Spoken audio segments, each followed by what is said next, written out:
Pregame.com.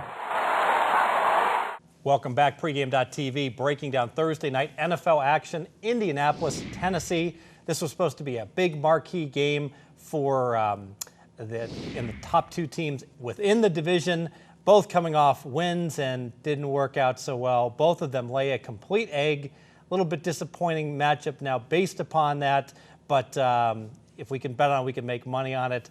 Indianapolis, they're a slam dunk to win this division, right, Brady? Yeah, they were a couple weeks ago, weren't they? Doesn't look so hot right now. Amazing turn of events there last week. I mean, that killed a lot of survival pools right there.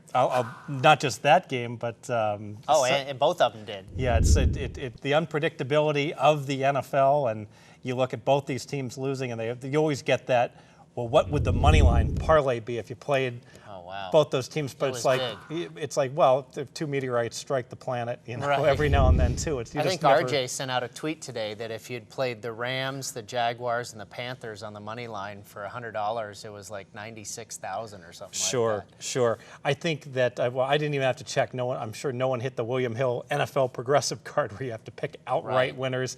And if they did, they deserve it. They absolutely deserve it. The one thing I think the Indianapolis loss is more, sometimes stuff happens, you just have an off day. And I think the Tennessee loss, their quarterback locker went out, but I think it was a little more condemning, for them they're the team that desperately needed to win to stay in contention. To drop that game, really bad. Right, but I also at the same time think, Jacksonville is that 0-8 team. We saw it with Tampa Bay. They're dying for a win. They really played a good game, especially defensively, whereas the Ram game was almost more of an anomaly. That was almost more shocking. You could kind of picture Jacksonville's, they've been in a couple games recently.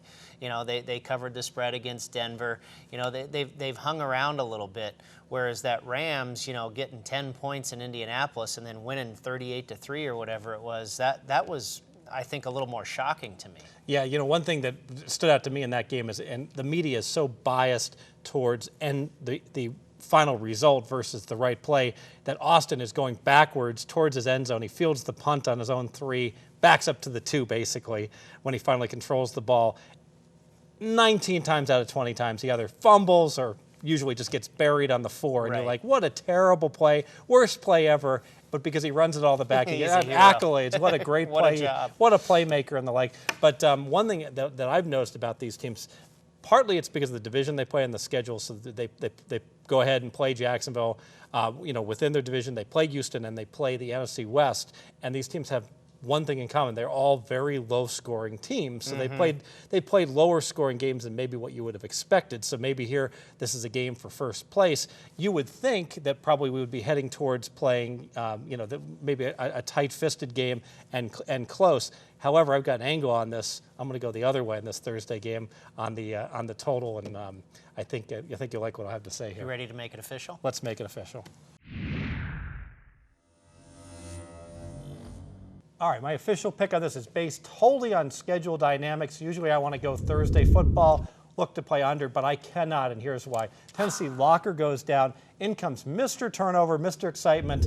Ryan Fitzpatrick, you remember him at Buffalo, throwing 2 touchdown passes and throwing 2 pick sixes. High variance, high risk type of guy. And look at Buffalo's schedule year to date. Yes, they played Tennessee's schedule year to date. Yes, they played San Diego. They open up against Pittsburgh. Remember, Pouncey goes out with the injury. O-line in shambles. Pittsburgh a dead nut under team, and they keep playing under teams. Houston, Jets, Kansas City, Seattle, San Francisco, St. Louis, and Jacksonville.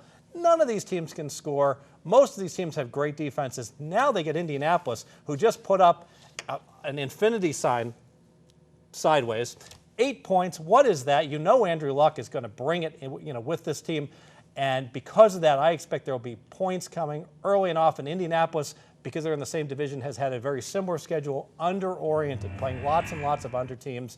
I expect that these teams, especially Indianapolis, finally wake up. We see some points. Official free play on the over.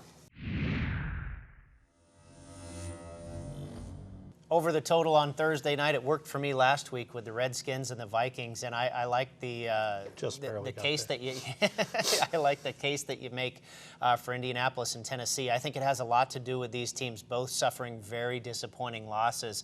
You know, Tennessee, you can see them pulling out a few trick plays, a lot of stops. You talk about the uncertainty of Ryan Fitzpatrick and then Andrew Luck, you know, getting his team to right the ship. He's going to throw the ball around the yard a little bit.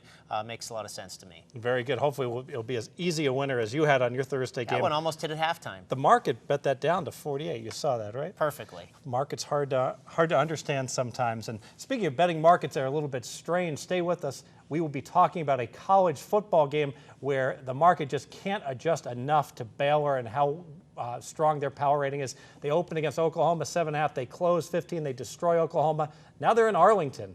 And we will be previewing that game against Texas Tech, the free-falling Texas Tech Red Raiders. Stay with us. Pregame.tv.